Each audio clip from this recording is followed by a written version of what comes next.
자, 오늘 여러분과 함께 나눌 은혜의 말씀, 예배의 조건, 예배의 조건이라는 제목의 말씀으로 또 우리 함께 은혜 나누고자 합니다. 자, 요즘 이제 뉴스를 듣다 보면, 특별히 이제 사회면, 이런 쪽 뉴스를 듣다 보면, 저 뉴스에 나오는 저 사람이 정말 사람인가 싶은 이런 뉴스들을 오늘날 많이 듣게 됩니다. 요즘 그런 뉴스들을 이제 보다 보면 많이 나오는 그 사자성어가 있죠. 뭐냐면 인면수심이라고 하는 이런 말이 많이 나오죠.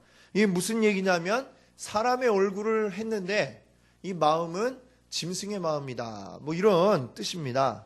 근데 사실은 이 얘기를 할 때마다 짐승들이 매우 싫어한다. 그런 얘기가 있습니다. 매우 불쾌하게 생각한다고 하더라고요. 왜? 짐승도 저러진 않는데, 어떻게 보면 짐승만도 못한 사람들이라고 할 수 있겠죠. 우리 짐승들을 보면 어쩌면 어떤 면에서 보면 사람보다 나을 때가 많습니다. 그 짐승들 안에도 최소한의 규칙이 있어서 그 선을 넘지 않는 한에서 자기들 나름대로 이런 규칙 안에서 생활을 하는데, 이 사람은 규칙이 있어도 어기는 게 일상다반사고, 그리고 그것 때문에 더 넘어가서 정말 짐승만도 못한 사람들이 너무나도 많습니다. 요즘 이 뉴스를 들어보니까 이유도 없이 그냥 길에 나가갖고 칼을 막 휘둘러갖고 아무나 막 이제 죽게 만드는 이런 사람이 있지를 않나.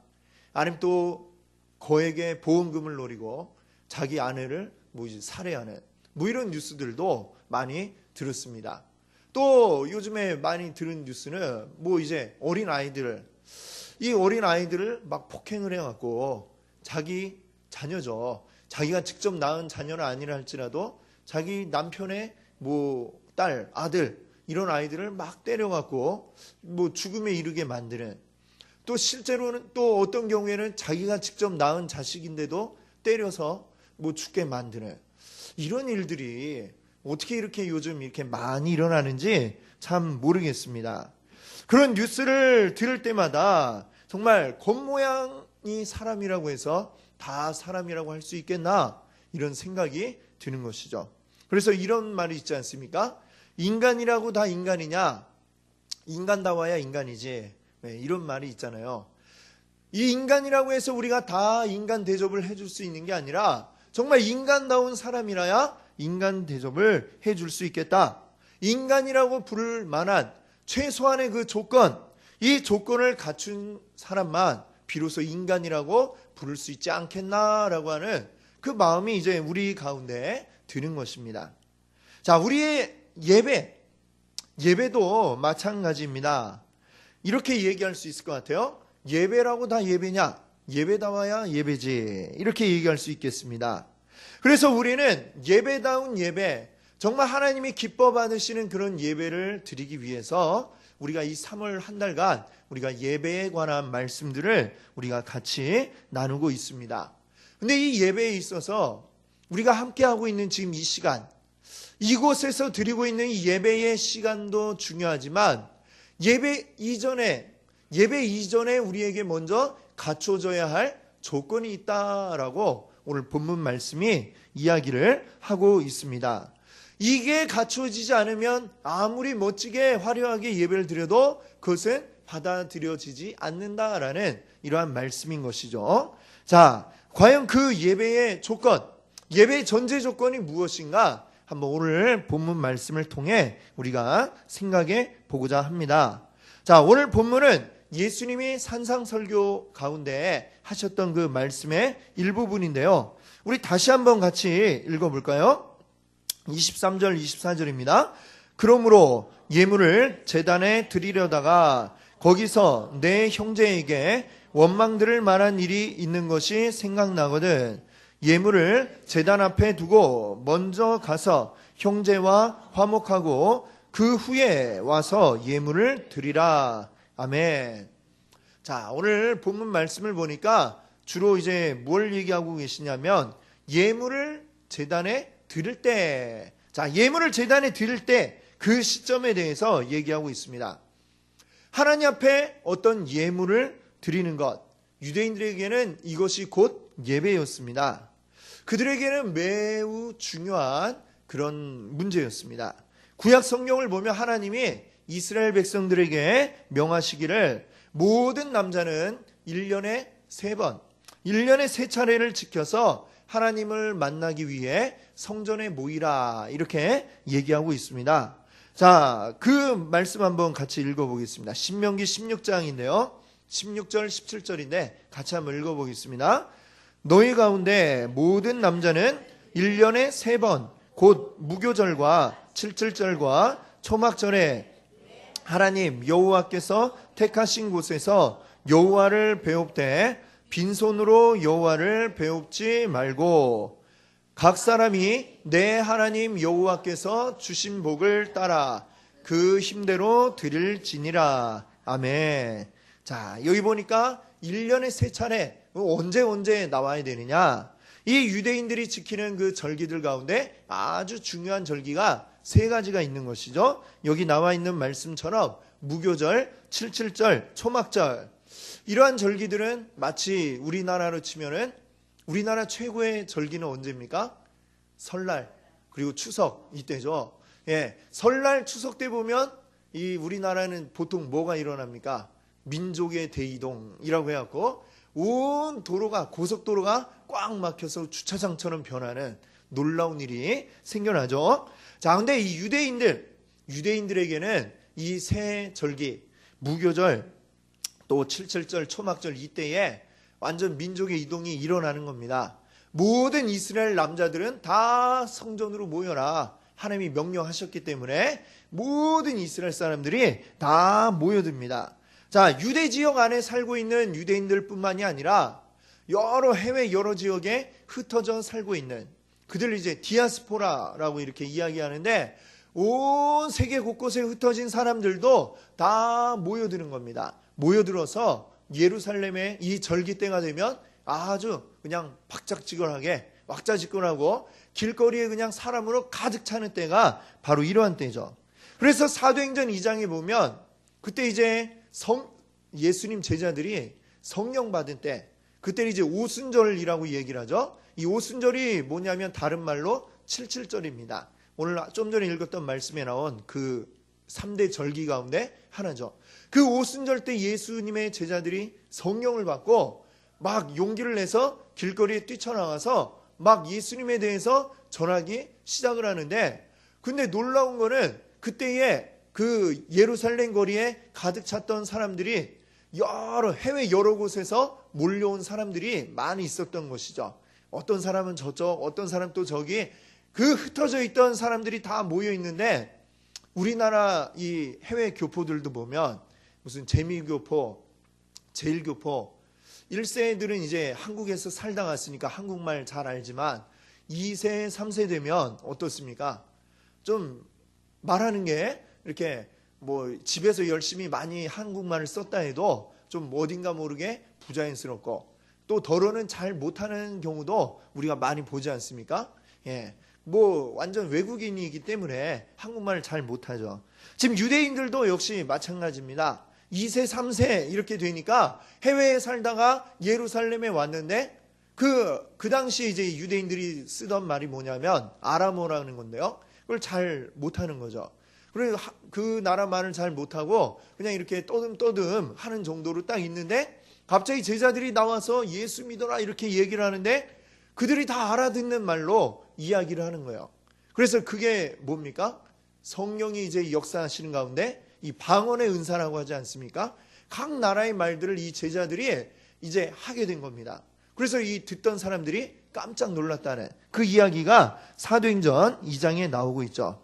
자, 이것처럼 이 유대인의 3대 절기가 되면 많은 이들이 이제 모여들어서 이 성전에 와서 하나님 앞에 이제 예배하게 되는 것입니다. 근데 좀 전에 그 말씀을 보니까 너희들은 3번씩 1년에 3차례씩 나에게 오되 어떻게 오라고 합니까? 빈손으로 오지 말아라. 빈손으로 여호와를 배웁지 말라. 이렇게 강조하고 있습니다. 하나님은 왜 이렇게 하나님 앞에 올 때에 빈손으로 오지 말고 뭔가를 가져와서 드려라 이렇게 얘기하실까요? 자, 하나님께 우리가 뭔가를 드린다는 거, 이거는요 하나님이 가진 게 없어서, 하나님이 가난해서 너희들 좀 가지고 와. 그래야 내가 먹고 살겠어. 이렇게 해서 하나님이 우리에게 요구하시는 게 아니다라고 하는 것을 우리가 기억해야 되겠습니다. 하나님이 부족해서 그런 게 아니라 이 하나님께 드려라, 이 얘기는요, 우리의 소유권이 누구에게 있느냐, 이거를 내가 분명히 알도록 하기 위해서 하나님이 그렇게 하셨다는 것입니다. 지금 내가 가지고 있는 것, 내 주머니에 있는, 내 지갑 속에 있는 이 돈, 이게 내 주머니에 있다고 해서 내 것이 아니라 이게 다 본래는 하나님 것입니다 라고 하는 것을 우리가 기억하도록 하려고 하나님이 뭔가를 드려라 말씀하고 계신 것입니다. 나에게 지금 주신 것, 이게 내 게 아니라 본래는 다 하나님 것이지만 하나님이 나에게 주셔서 내가 쓸 수 있게 해주셨습니다. 감사합니다. 내가 그걸 기억하고 있습니다 라는 의미에서 나의 가지고 있는 것의 일부를 주님 앞에 드리는 것이죠. 자, 이게 바로 하나님 앞에 드리는 예물입니다. 마치 뭐 우리가 무슨 거지가 동양 오면 아유 여기 있어요 하고 이렇게 한 푼 줘서 보내듯이 하나님 자 여기 있어요. 하나님 먹고 떨어지세요. 이런 의미로 우리가 드리는 게 절대 아니라고 하는 것을 우리가 기억해야 합니다. 창세기 보면 태초에 하나님이 에덴 동산을 만드시고 아담과 하와에게 이제 하나님 약속을 하시죠. 그 약속이 뭡니까? 이 동산 가운데 있는 그 선과 악을 알게 하는 나무의 열매는 먹지 마라. 하지만 다른 모든 나무의 열매는 너희가 다 먹어라. 하나님이 이렇게 말씀하시고 아담 하와하고 약속을 하셨습니다. 자, 하나님이 그러면 그 한가운데 그 나무는 왜 먹지 말도록 하셨을까요? 줄라면 다 주시지. 그 하나 하나님 아까워서 이거 아까우니까 너희 절대 먹지 마 이러셨을까요? 아니면 또 어떤 사람들이 이야기하는 것처럼 아담과 하와가 죄짓도록 함정을 딱 파놓고 기다리신 뭐 그런 걸까요? 그게 절대로 아니라는 것을 여러분들 아셔야 되는 겁니다. 하나님이 뭐 이거 다 너희들 먹기만 먹어봐 바로 그냥 내쫓아 버리겠어 뭐 이런 마음을 가지고 그걸 딱 두신 게 아니라는 것이죠. 하나님이 그럼 왜 그 동산 가운데 하나의 나무는 왜 먹지 말라고 하셨을까요? 다른 모든 나무들 다 거기서 나오는 열매 너희들이 충분히 먹고 즐기고 써라 하나님이 주셨습니다. 그러나 우리 사람은 이 기억력이 한계가 있는 것 같아요. 우리가 늘 하나님을 기억해야 됨에도 불구하고 기억하지 못하죠. 왜 하나님 기억할 수 있도록 이게 다 원래는 내 거야. 내 건데 내가 너희들에게 먹도록 준 거야. 라는 것을 기억할 수 있도록 하기 위해서 이 한가운데 나무, 선과 악을 알게 하는 그 나무의 열매는 딱 두고 이거는 먹지 마. 이걸 먹지 않음으로써 사람들이 어떻게 하게 됩니까? 막 다른 열매 열심히 먹고 하다가 가운데 있는 그 선과 악을 알게 하는 나무의 열매를 딱 보고 아 맞아 저 하나님이 먹지 말라고 하셨지. 왜? 원래 이거 다 하나님 거니까 하나님 거였는데 저거 하나는 기억하도록 이 모든 나무들이 다 하나님 거였음을 기억하도록 하나님이 그렇게 하셨지. 이거를 기억하고 그 먹을 때마다 하나님의 은혜를 떠올리도록 하나님이 그렇게 선과 악을 알게 하는 나무를 그곳에 두셨다라고 하는 이 사실을 우리가 이해할 수 있기를 바랍니다. 우리에게 주신 모든 것들도 마찬가지예요. 하나님이 다 주셨는데 그런데 왜 굳이 거기서 떼어서 또 내라고 합니까? 하나님 거라는 걸 우리가 기억하고 감사할 수 있도록 하기 위해서 우리로 하여금 드리게 이 예물을 드리도록 하셨다라고 하는 것입니다. 자, 그러면 이 예물을 드림으로 예배를 드릴 때에 오늘 이 본문 말씀을 보니까 예물을 드리고 예배를 드리는데 자, 그 전에 뭔가 해결되지 않은 게 있으면 안 된다. 이렇게 말씀하고 계시죠. 자, 어떤 문제가 있을 때에 이 예배가 안 된다라고 얘기하는 겁니까? 내 형제에게 원망 들을 만한 일이 생각나거든. 자, 내 형제, 내 이웃과 싸웠거나 아니면 누구 거를 막 빼앗은 일이 있거나 그 사람 눈물 나게 한 일이 있으면 그대로 하나님 앞에 와서 예물을 드리고 예배하면 이 예배를 하나님이 받아주신다는 겁니까? 안 받아주신다는 겁니까? 안 받아주신다라고 얘기하고 계신 것이죠. 자, 여기 보니까 예수님이 이렇게 말씀합니다. 먼저 가서 형제와 화목하고 그 후에 와서 예물을 드려라. 먼저 형제와 화목한 일이 있기 전에는 너희가 예물을 아무리 많이 드려도 하나님이 받지 않으신다? 그게 지금 이 예수님의 말씀인 것이죠. 여러분, 이 화목에 대한 다른 또 중요한 성경 구절이 있습니다. 고린도후서 5장 18절 말씀인데요. 한번 같이 읽어보겠습니다. 모든 것이 하나님께로서 났으며 그가 그리스도로 말미암아 우리를 자기와 화목하게 하시고 또 우리에게 화목하게 하는 직분을 주셨으니. 아멘. 자, 여기 보니까 이 화목이란 얘기가 많이 나옵니다. 근데 이 말씀이 이야기하는 게 뭐냐? 그리스도께서 먼저 우리에게 오셔서 하나님과 우리 사이를 화목하게 만들어 주셨다라고 하는 것입니다. 이 화목하게 만들기 위해서 우리와 하나님 사이가 완전 멀리 떨어져 있다가 가깝게 화목하도록 하기 위해서 예수님이 뭘 하신 겁니까? 십자가를 지시고 피 흘리시고 죽으심으로 우리를 깨끗하게 만들어 주셨다는 것이죠. 자, 그러면 이제 예수님 덕분에 우리가 하나님과 우리 사이가 화목하게 되었는데, 화목하게 된 우리에게 또다시 요구되어지는 게 있죠. 그게 뭡니까? 그 다음에 이제 너희에게도 화목하게 하는 직분을 주셨다. 이렇게 말씀하고 있습니다. 이제 하나님과 관계가 회복됐으니까 이제 그 다음에 우리에게 요구되는 게 있는데요. 그게 뭐냐? 이제는 너의 이웃들과 화목해야 된다. 그게 너희의 할 일이다. 이렇게 주님이 우리에게 말씀하고 있는 것입니다. 자, 좀 전에 말씀 뒤이은 19절 말씀도 또 한번 같이 읽어보겠습니다. 곧 하나님께서 아래 계시사 세상을 자기와 화목하게 하시며 그들의 죄를 그들에게 돌리지 아니하시고 화목하게 하는 말씀을 우리에게 부탁하셨느니라. 아멘. 자, 오늘 이 말씀의 의미는 이런 겁니다. 예수님이 지금 우리에게 이렇게 말씀하시는 거예요. 내가 먼저 하나님과 너희 사이를 화목하게 만들어줬다.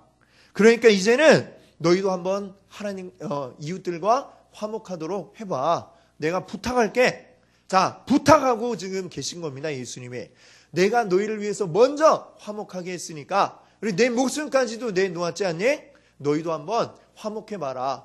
너희 잘할 수 있을 거야. 부탁할게. 지금 주님이 우리에게 이렇게 말씀하고 있는 것입니다. 자, 여러분, 마태복음 18장 그 23절 이하에 보면 예수님의 비유가 나오는데요. 10,000달란트 빚진 사람에 대한 그 비유가 나오고 있습니다. 어떤 왕에게 빚을 졌는데 자그마치 그 빚진 금액이 10,000달란트.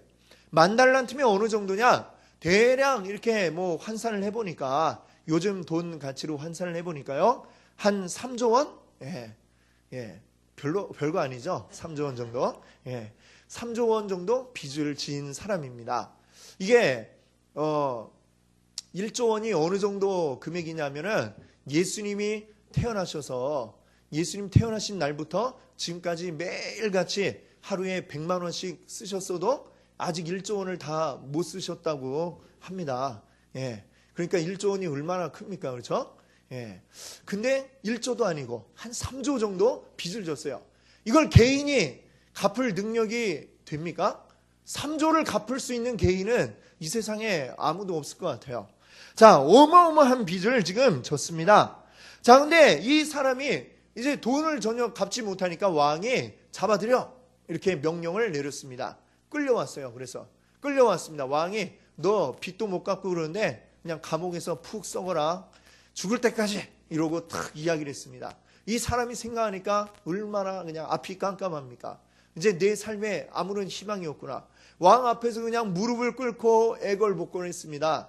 그 막 눈물 흘리면서 애걸복걸하는 걸 보니까 왕이 좀 마음이 좀 안타까운 마음이 들었습니다. 그래서 이 사람을 용서해 주기로 했습니다. 그래, 너 감옥에 넣는다고 해서 돈이 들어오는 것도 아니고 그냥 모든 거 다 없는 걸로 해줄게 하면서 이 사람을 풀어줬습니다. 자그마치 3조 원의 빚이 없는 거나 마찬가지로 되어버린 것이죠. 얼마나 기쁩니까? 신나갖고 집으로 막 가는 길에 이 사람이 또 길에서 누구를 만났습니다. 만났는데 그 사람 누구냐? 자기가 또 돈 꿔줬던 사람인데 얼마를 꿔줬느냐? 지금 돈으로 하면 대략 한 5, 600만 원 정도? 예. 5, 600만 원 정도면 어떻습니까? 큰 돈이죠. 예. 크다면 크지만 3조 원에 비하면 어떻습니까? 야, 눈꽃만큼도 안 되는 그런 돈에 불과합니다. 자, 3조 원의 빚을 탕감받은 사람이 500만 원 자기에게 빚진 사람을 딱 만나더니 바로 그냥 멱살을 붙들고 너 내 돈 안 갚았지? 야, 가자. 바로 경찰서 끌고 가더니 이 사람 내 돈 안 갚고 떼어먹은 사람입니다. 하고 그 사람 바로 유치장에 가둬버린 이런 사건이 발생을 했습니다. 자, 여러분, 우리에게 한번 이 이야기를, 이 비유를 생각해 보십시오. 하나님에게 우리가 용서받은 죄, 3조 원어치도 넘는 어마어마한 죄를 우리가 용서를 받았습니다. 그런데 내 이웃에 어떤 사람이 나에게 와서 500만 원어치 잘못을 저질렀습니다. 그런데 야, 너 나한테 500만 원어치 이렇게 잘못을 저질러? 어디 한번 보자 하고 그 사람하고 막 싸우고 용서하지 않고 미워합니다. 그러면 어떻게 될까요? 그 3조 원어치 죄를 용서해 주신 하나님이 우리를 보면 어떤 마음이 들까요? 기가 막히죠. 너에게 이렇게 큰 걸 다 용서를 해줬는데 너는 눈꽃만큼도 안 되는 걸 가지고 그 난리를 치냐? 하면서 아마 하나님이 우리를 다시 용서해 주셨던 것을 고동하실지 모르겠습니다. 자, 그래서 우리 주님 우리에게 부탁하시는 거예요. 내가 너희에게 이렇게 어마어마한 죄를 다 용서를 해줬다. 그러니까 너희도 너희에게 조그마한 죄진 자가 있다면 너희도 용서해 주렴. 그게 바로 뭐라는 겁니까? 화목하게 하는 직책을 우리에게 주셨다라는 바로 그러한 이야기입니다. 우리는 힘써 우리 이웃들과 화목해야 할 줄로 믿습니다. 아멘. 여러분, 이 화목이라고 하는 거는 내가 시시비비를 따지고 누가 잘했냐 못했냐 이거를 따지는 게 아닙니다. 자, 나에게 뭔가 잘못한 사람, 큰 잘못을 했을 수 있죠. 그러나 그것을 우리가 묻지도 따지지도 않고 그냥 묻어두는 겁니다. 그리고 그에게 손을 내미는 겁니다. 이게 바로 화목인 줄 믿습니다. 아멘? 왜요? 주님이 먼저 우리에게 손 내밀어 주셨으니까요. 우리 주님께서 도저히 손 내밀 수 없을 만큼 큰 죄를 지은 우리들에게 먼저 손을 내밀어 주셨고 붙잡아 주셨고 우리를 용서해 주셨습니다. 그 예수님 손 붙잡고 용서받은 우리들이 해야 할 일은 이제 우리도 손을 내미는 겁니다. 나에게 잘못한 이들에게, 나에게 또 문제를 일으킨 자들에게 내가 손을 내밀어주고 그를 용서해주고 그를 안아주는 것입니다. 이게 바로 우리들이 해야 할 일인 줄 믿습니다. 아멘. 그래서 우리 주님이 우리에게 가르쳐 주신 주기도문, 이 기도문에 보면 이런 내용이 나오죠. 우리가 우리에게 죄 지은 자를 사하여 준 것 같이 우리 죄를 사하여 주옵시고. 이 내용이 나오죠. 다 아시죠? 자, 근데 이 내용을 우리가 잘못 생각하면 어떻습니까? 하나님 보세요. 제가 제 이웃을 이렇게 용서해 줬습니다. 잘했죠? 잘했으니까 주님도 저를 용서해 주세요. 이게 뭔가 마치 내가 먼저 용서를 베풀고 내가 이런 일을 했으니까 그걸 보고 하나님 용서해 달라 이렇게 요청하는 것 같지만 그렇게 생각하면 우리가 예수님 말씀을 우리가 오해하는 겁니다. 자, 그러면 이게 본래 어떤 말이냐? 여기 생략된 말들이 있다는 것이죠. 어떤 말들이 생략됐느냐? 자, 보시면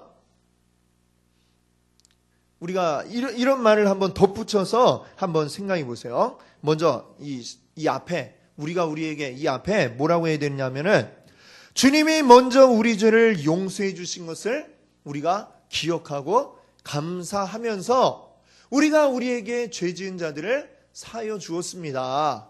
그것처럼 주님, 이제 주님 앞에 예배드리며 기도합니다. 그러니 우리 죄를 또한 계속 사하여 주옵소서. 이렇게 우리가 이야기하는 것이다.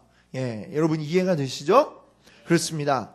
우리가 하나님 앞에 온전한 예배를 드리기 위해서는 하나님이 먼저 우리를 용서해 주신 것을 우리가 기억해야 됩니다. 그리고 그걸 기억하니까 너무나도 감사하고 기뻐서 우리가 나에게 잘못한 사람들을 가만히 내버려 둘 수 없는 것이죠. 그를 닥달한다는 게 아니라 그를 용서해주고 그를 사랑하지 않을 수가 없는 겁니다. 그래서 우리가 이 예배의 자리에 나오기 전에 하나님 감사합니다라며 나오기 전에 먼저 내 이웃들을 사랑하고 용서하는, 그리고 그들과 화목하게 되는 그 일들을 마땅히 하지 않을 수 없다는 것이죠. 그렇게 해서 그 사랑이 우리 삶 속에서 흘러 넘쳐 날 때에, 그때에 비로소 우리가 하나님 앞에 온전한 예배를 드릴 수 있게 되는 줄 믿습니다. 아멘. 자, 성경 말씀에 베드로후서 1장 5절과 7절 말씀해 보니까요, 이렇게 이야기하고 있습니다. 그러므로 너희가 더욱 힘써 너희 믿음의 덕의 지식의 절제를, 절제의 인내를, 인내의 경건을, 경건의 형제 우애를, 그리고 형제 우애의 사랑을 더하라. 이렇게 말씀하고 있습니다. 자, 우리의 믿음의 내공이 막 쌓여가면 우리의 믿음이 어떻게 흘러가게 되느냐? 믿음의 덕이 쌓여야 되고, 그 덕에 지식이 쌓여야 되고, 지식의 절제가 쌓이고, 절제의 인내가 쌓이고, 인내의 경건이 더 추가해서 쌓여지고, 그 경건에 뭐가 더 추가되는 겁니까? 형제 우애, 그리고 사랑이 거기에 딱 추가되면서 완성이 되어진다. 믿음에 쭉 나아가는 그 방향의 맨 마지막에 결국 뭐가 있는 겁니까? 형제 우애와 사랑이 있게 되는 것입니다. 하나님이 날 구원하신 그 믿음, 이 믿음은 나의 형제, 나의 이웃들을 사랑하고 그들과 화목하게 되는 방향으로 흘러가게 된다라는 것을 여러분들 믿으시기 바랍니다. 아멘. 자, 이제 오늘 이 주일 아침에 집에서 여러분들 열심히 준비해서 이 교회를 향해 나오셨죠. 자, 어떤 부부가 있습니다. 이 부부도 열심히 주님 앞에 나오기 위해서 이제 아침에 탁 준비를 하고 나오는데, 보통 보면 어떻습니까? 남편분들이 준비가 빨리 끝나죠. 이 남편이 탁 준비를 했습니다. 그리고 아내를 재촉하죠. 준비 안 돼서 빨리 가야 되는데 막 이러면서 재촉을 합니다. 아, 다 돼가 이러면서 합니다. 이 남편은 한참 집안에 있다가 나가서 시동 걸고 있을 테니까 빨리 나와 하고서 먼저 나갔습니다. 아내는 또 계속해서 이제 꽃단장을 하는지 오래 한참 걸립니다. 자, 한참 걸리다가 이 남편은 시동도 걸고 집 앞에 다 준비를 해놓고 기다리다가 계속해서 속으로 시계도 봤다가 한숨도 내쉬었다가 뭐 하는 거야 도대체 하면서 이제 계속 궁시렁궁시렁 거리면서 30분을 기다려서 마침내 그 부인이 이제 꽃단장을 마치고 나왔습니다. 나와서 차에 딱 탔더니 이제 남편이 한마디 하는 거죠. 뭐가 이렇게 오래 걸려? 그 뭐 찍어 바른다고 본래 얼굴이 어디 가나? 하면서 이제 딱 이 얘기를 합니다. 그랬더니 이제 그 부인도 갑자기 꽃단장에서 기분 좋았는데 마음이 싹 상하는 거죠. 그래, 얼굴이 시원찮아서 변장하느라 오래 걸렸다 막 이러면서, 그러고 시작하면 어떻게 되겠습니까? 교회로 오는 그 차 속이 천국에 가야 할 이 부부는 마치 지옥과 같은 그 차를 타고 지금 교회로 오는 것이죠. 자, 그러고 교회에 와서 예배를 드린다고 생각을 해보십시오. 기쁜 마음으로 하나님 앞에 예배할 수 있을까요? 아마 그렇게 되기가 상당히 어렵겠죠. 하나님은 또 그 부부가 드리는 예배를 기쁜 마음으로 받으실 수 있을까요? 서로 막 마음이 막 싸한 상태에서 예배를 드리고 있는데, 그들도 은혜가 안 되지만 하나님도 야 무섭다 이러면서 아마 그 예배를 받지 않으실 것 같습니다. 자, 여러분, 우리 마음에 화목함이 없으면 온전한 예배를 드리기 어려운 것이죠. 우리가 어떤 경우에든지 우리가 하나님께 받았던 사랑을 먼저 우리가 기억할 수 있기를 바랍니다. 나를 화나게 만드는 그 사람이 뭘 잘해서 우리가 그 사람을 용서해주고 사랑하는 게 아니라, 하나님이 자격 없는 우리를 먼저 사랑해 주셨기 때문에, 그래서 우리를 위해 모든 걸 다 쏟아부어 주셨기 때문에 그 사랑을 우리가 기억하면서 우리도 먼저 사랑을 하는 것입니다. 사랑하고 용서해 주는 것입니다. 오늘 우리 성도님들, 하나님께 그 받은 사랑으로 먼저 화목하시는 우리 성도님들 되시기를 바랍니다. 이웃과 화목함으로 우리 하나님 앞에 온전한 예배 드리시는 우리 귀한 성도님들 되시기 바랍니다.